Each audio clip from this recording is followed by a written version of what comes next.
With FBC Sports.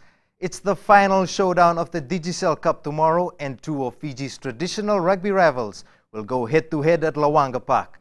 Pressure is building for five-time champion Nandrunga, while Naita Siri is hoping to repeat its 2010 win.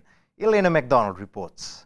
Rugby pundits aren't hedging their bets, but they can guarantee a thrilling final tomorrow afternoon. Both sides are brimming with experience, but the scales could tip in Nandrunga's favour as hosts. Naita Siri can't be ruled out though. Having beaten Tailevu last week shows they know when to step up their game. Naita Siri is all aggression, Nandrunga is about finesse. So whoever executes what they need to execute, the set pieces right and everything else right, those are the ones. That's the one who will win the game. It's all up to the players now to perform. And it's the captains who are shouldering most of the pressure. Well, most of the times when doing the game of rugby, we get pressured. When we get pressured, most of the players, they tend to do the individual's own thing. It's a battle for the ages, and come tomorrow, it's all or nothing. This is the trophy that every team in Fiji want to win it. So Naita Siri too want to win it. And Nandrunga too want to win it. Elena McDonald, FBC Sports. The Netball IDC got off to a superb start this morning at the National Netball Centre. The event provides an opportunity for aspiring players as national selectors are there scouting for talent. Shelvin Chand has more. While the teams at the IDC are focused on winning the main prize, players have a bonus to look forward to.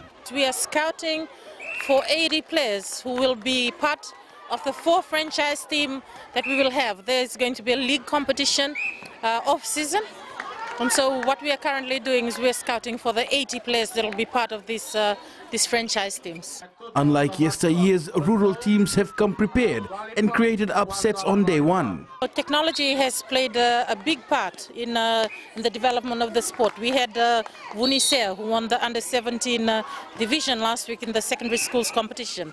So I asked them, how did they get the quality coaching that they needed? They said that they searched the internet, they watched television, any of the netball games that was on, they just watched the techniques. Suva is the defending champion, but Nasinu, who have been bolstered with national reps and former Suva players, want to wrestle the title away. Every team is a threat to us right now, and we're not gonna, not gonna underestimate any team. So we'll take each team as it is. Today was pool play, while the eliminations start tomorrow. The new Netball League hopefully provides motivation for players to impress national selectors. Shelvin Chand, FBC Sports. Sevens rugby is the newest inclusion in the next Olympic Games. 4 of the world's best teams are from this part of the world, but only 1 team from Oceania will be allowed to compete in Rio. Elena McDonald spoke to lobbyists who say the system must change. Oceania, with the help of member unions, will be pushing to change the qualification criteria to better suit our placings in Rio 2016. ONOC met with Oceania Rugby basically to start the process of lobbying, because we know that Oceania currently dominates the top 10 rankings, and there'll obviously be a move from other continents to reduce the participation of Oceania. Fiji is already making a move, calling for a world ranking process with the help of FASANOC and the IRB. We had discussions, we have some plans, but obviously this needs to be run past by the other unions that are under considerations. There is a backup plan should the first proposal fail. The talk at the moment, sort of around the scenes, is possibly looking at top 4, which doesn't really suit us. So we're really looking at making sure that top 6 or something, at least 5 or 6 is more suitable for us. The IOC will likely decide on the qualification criteria next year. Elena McDonald, FBC Sports. Barcelona and Real Madrid produced a 5-goal thriller in the first leg of the Spanish Super Football Cup this morning. As expected, both sides served up a classic in Barcelona. In his first El Clasico as Barcelona coach, Tito Villanova was going up against the man who poked him in the eye last year, Jose Mourinho.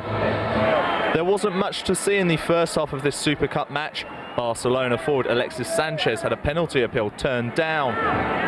The action became more pleasing on the eye in the second half. Real Madrid took the lead when Mesut Ozil's corner was headed in by Cristiano Ronaldo.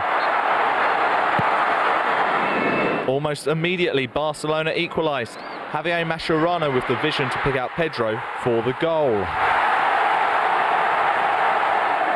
Barcelona did get a penalty in the 69th minute when Sergio Ramos brought down Iniesta. World Player of the Year Lionel Messi put away the spot kick. Barca then took a 3-1 lead. The nifty feat of Iniesta set up club and country teammate Xavi. Unfortunately, Victor Valdez isn't as adept at using his feet. The Barca goalkeeper was caught out by Angel Di Maria, who made sure Real would only face a 1-goal deficit back at the Bernabeu. 3-2 the first leg final score, a debut El Clasico victory for Villanova, who'll now hope to win his first trophy next week. That's your FBC Sports